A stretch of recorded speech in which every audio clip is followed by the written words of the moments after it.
Good morning, John. A while back ago, I had a thought. I thought it would be fun to have a party on the day that I would die if I didn't get treatment for my cancer. Now, for lots of different reasons, I would not be able to calculate this super accurately, but I thought it would be a fun thing to do. Like, if treatment had not been available to me, if I had been born 100 years ago or lived in one of the places where Hodgkin's lymphoma is still often mistaken for tuberculosis and not diagnosed, or if I just denied treatment, which some people do, around when would I die? And we'd take that date and have a party where it's like my death day party. Is this weird? I don't feel like this is weird, though I have mentioned it to people and they seem to.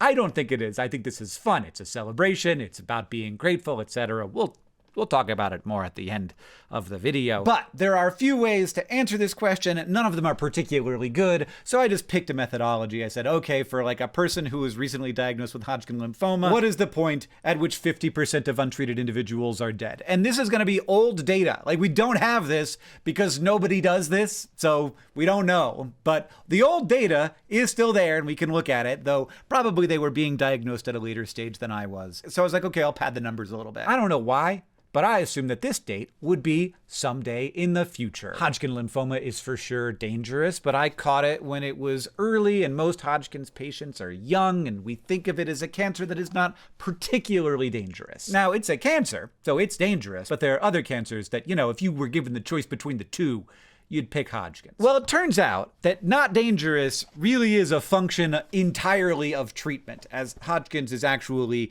quite an aggressive cancer. There's a bunch of stuff that goes into this. Like, one of the things about Hodgkin's is that its impacts aren't just down to the population of the cancer cells, because the cells evolve to protect themselves from the body by sending out signals to healthy cells to like come and surround it and take care of it and so like most of a Hodgkin's tumor is not Hodgkin's lymphoma cells. It's like 5% cancer cells and 95% healthy cells. So in that way, the tumors can grow really fast. And once Hodgkin's gets to the lymph nodes inside of the chest, those nodes can grow into masses that press on the airways and the lungs and the heart. But also, it's a lymphoma. It's a cancer of the lymph cells, which means it can travel around the lymph system. And that goes everywhere, like into the spleen and the liver and the lungs or the bone marrow. And at that point, it can kill you in a bunch of ways. Infection, wasting, organ failure, problems with your blood. There's like no one way that Hodgkin's patients die of cancer. But without treatment, it tends to get you quite quick. Now, of course, though, the main thing that Hodgkin's cancer cells cause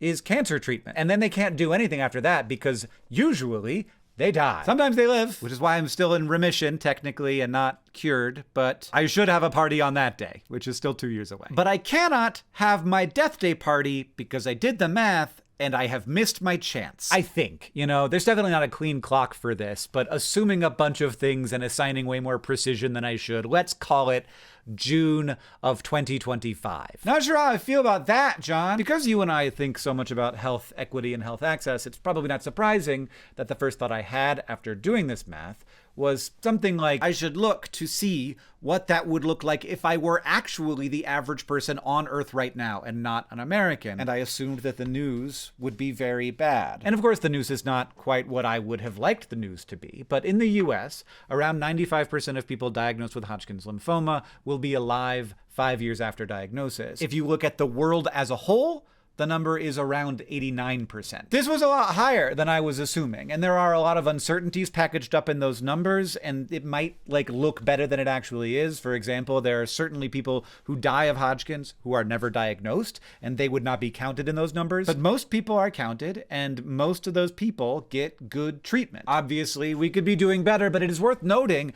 that 100 years ago, pretty much 100% of people who got Hodgkin's died of Hodgkin's. And I only say pretty much because some of them died of flu or got run over by a horse. Having Hodgkin lymphoma is a big problem for the individual. And I myself experienced the process of getting on the path and doing what was necessary to try and solve that problem. But having Hodgkin lymphoma as a thing that exists in the world is also a big problem. And I didn't really experience the world getting on the path and doing what is necessary to try and solve that problem. And I, probably, am done with my journey. The world is definitely not but it is on the journey. Obviously, there are places where the death rate from Hodgkin's is much higher than average, and even places where diagnosis is unlikely. I can't imagine this needs to be said, but healthcare is not equally distributed. But 60 years after the first curative therapies were cutting edge and available only to a select few people, those therapies are now available to most of the world's people. A lot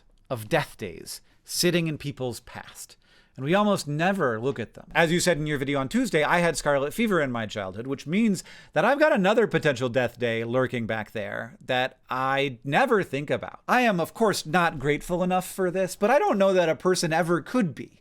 To lay flowers at the graves of everyone who worked to put my death day in my past, I would need to live 100,000 years. So I guess, instead, I'm stuck just celebrating my birthdays. John, I'll see you on Tuesday.